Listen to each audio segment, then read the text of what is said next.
Soy Víctor Mourne. ¿Quieres escuchar algo macabro? En el invierno de 1918, las costas del norte de Japón estaban cubiertas por una niebla espesa que parecía no tener fin. Las olas golpeaban con un ritmo monótono y el viento traía consigo un susurro antiguo, como si los espíritus del mar estuvieran inquietos. Kenjiro Nakamura, un joven de 17 años, caminaba con paso apurado por las calles del mercado de Sapporo. Era su última oportunidad antes de abordar el ferry que lo llevaría de regreso a casa, en Hakodate. Llevaba semanas viajando por encargo de su familia, pero en su mente solo rondaba una cosa: encontrar el regalo perfecto para su hermana pequeña, Aiko. Mientras pasaba frente a un puesto polvoriento de antigüedades, algo captó su atención. Dentro de una vitrina agrietada, bajo una tenue luz de aceite, se encontraba una muñeca. Medía poco más de 50 centímetros.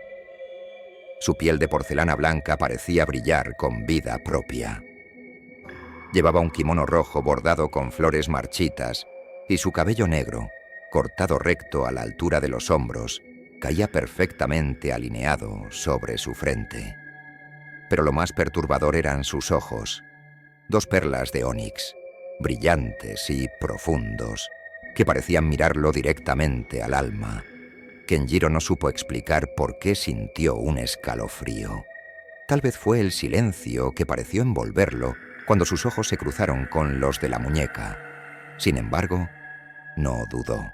Pagó con las pocas monedas que le quedaban y salió del mercado con una extraña mezcla de orgullo e incomodidad. La noche de su regreso, Aiko, de apenas 3 años, corrió a sus brazos entre risas. Cuando él le entregó la muñeca, los ojos de la niña se iluminaron con una devoción que sobrepasaba el entusiasmo infantil. La abrazó con fuerza y dijo: «Se llama Okiku, como yo». «¿Por qué?», preguntó Kenjiro, extrañado. «Porque ella soy yo, y yo soy ella». Sus palabras se hundieron en la mente del joven como un eco extraño. Desde entonces, Aiko y Okiku se volvieron inseparables. Dormían juntas, comían juntas, incluso la niña se negaba a bañarse si no estaba la muñeca con ella. Pronto comenzó a vestirla igual que a ella, con kimonos pequeños que su madre cosía a mano. Lo más inquietante era verla susurrar a la muñeca en voz baja, como si escuchara respuestas. Algunas noches, Kenjiro pasaba junto a la habitación de su hermana y se detenía al oír una conversación, pero la niña era la única en el cuarto. Con el paso de los meses, el vínculo se volvió más y más obsesivo. Cuando Aiko olvidaba llevar consigo a Okiku, al regresar a casa encontraba su habitación revuelta. Un día, tras una visita a casa de su prima, volvió y descubrió las puertas del armario abiertas, los cajones tirados y los papeles rasgados, como si algo o alguien hubiera buscado algo. Otra noche, tras dejar accidentalmente a la muñeca en casa, Aiko sufrió una pesadilla terrible. Soñó que una figura con su rostro, pero de ojos negros y boca cosida, la perseguía por un bosque encendido en llamas. Al despertar, llorando, su madre corrió a consolarla, y en ese mismo instante, un olor a humo inundó la casa. Al llegar al cuarto de Aiko, encontraron una esquina del tatami chamuscada, como si una pequeña llama se hubiera apagado justo antes de extenderse. La familia comenzó a inquietarse, pero la niña se negaba a separarse de la muñeca, incluso cuando comenzó a mostrar señales de enfermedad. Primero fue la fiebre, luego la debilidad en las piernas. Los médicos la diagnosticaron con tifus, aunque no estaban seguros. El cuerpo de Aiko se apagaba lentamente, y ni las medicinas ni los rezos parecían surtir efecto. Y todo ese tiempo, la muñeca no abandonó sus brazos. Aiko permanecía en cama, inmóvil, abrazada a la muñeca como si de ello dependiera su vida.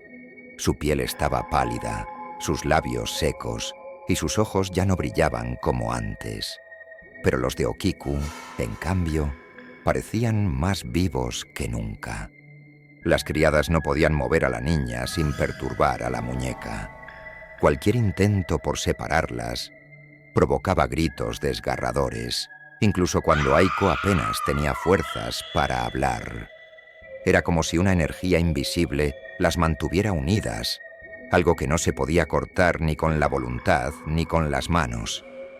Pronto comenzaron los rumores dentro de la casa. Una de las sirvientas juró que la muñeca la había observado mientras barría el pasillo. Otra aseguraba que, una noche, escuchó pasos diminutos sobre el suelo de madera, pero cuando encendió el farol, no encontró a nadie, solo la muñeca, sentada a los pies de la escalera, con la cabeza ligeramente ladeada. La familia trataba de ignorarlo. Preferían creer que era el cansancio o la sugestión de tanto dolor.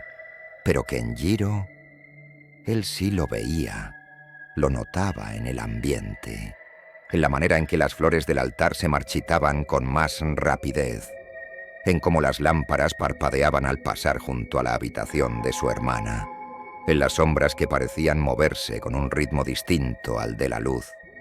Una noche, mientras el silencio era absoluto, Kenjiro se levantó sobresaltado. No sabía por qué, pero algo lo empujó a ir al cuarto de Aiko. Al abrir la puerta, la vio despierta. Miraba al techo, sin parpadear.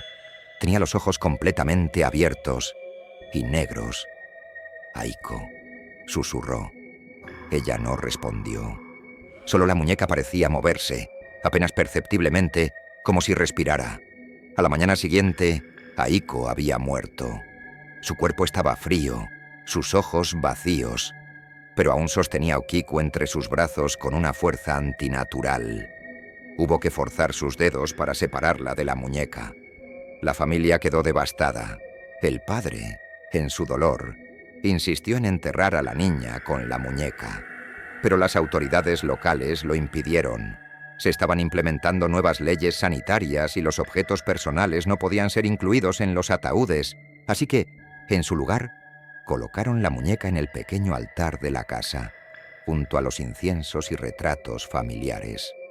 Fue entonces cuando lo verdaderamente extraño comenzó. Primero, el cabello. El de la muñeca, que originalmente apenas le rozaba los hombros, comenzó a alargarse.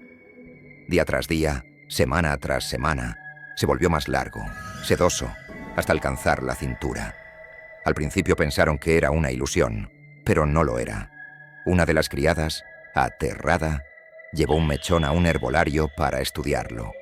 El resultado fue claro: cabello humano. Luego vinieron los apagones, las puertas que se cerraban solas, los susurros en el tatami. Kenjiro comenzó a soñar con su hermana, pero no como era cuando vivía. En sus sueños, Aiko aparecía con los ojos vacíos y la piel agrietada, siempre repitiendo las mismas palabras: «No me dejes sola». Una madrugada, su madre cayó por las escaleras. Aseguró que alguien, o algo, la había empujado desde detrás. Nadie más estaba despierto. Nadie, excepto la muñeca, que esa mañana apareció fuera del altar, sentada en la entrada del pasillo. Fue suficiente. Kenjiro, que había intentado mantenerse racional, aceptó lo evidente. La muñeca no era solo un recuerdo de su hermana, era una prisión, o peor aún, un receptáculo, algo que no podía quedarse en casa. Decidió llevarla al templo Mannenji, en Iwamizawa. Allí, según decían, los monjes aún practicaban rituales de contención espiritual. Cargó la muñeca envuelta en tela negra, sin decirle a nadie a dónde iba. Caminó por horas bajo la lluvia hasta llegar al templo, y cuando finalmente la entregó, el monje que la recibió lo miró en silencio durante varios minutos. «Esto no es un simple espíritu», dijo al fin. «Aquí habita algo que aún no ha decidido si es humano o demonio». El templo Mannenji estaba envuelto en un silencio espeso, casi irreal. Ni los cuervos se atrevían a posarse en sus tejados. Kenjiro se quedó durante 3 días, observando desde la distancia cómo los monjes realizaban ofrendas y cánticos ante la muñeca, que ahora reposaba dentro de una urna de cristal colocada en el altar menor. Cada mañana, el cabello de Okiku volvía a crecer. Los monjes, inicialmente escépticos, fueron anotando cada noche la longitud exacta del cabello. Lo cortaban, ofrecían incienso y oraciones, pero al día siguiente, la muñeca volvía a lucir su melena oscura, aún más larga que antes. Uno de los monjes más jóvenes abandonó el templo tras decir que, mientras dormía, sintió algo pequeño subirse sobre su pecho y susurrarle al oído: «Kenjiro me ha dejado sola».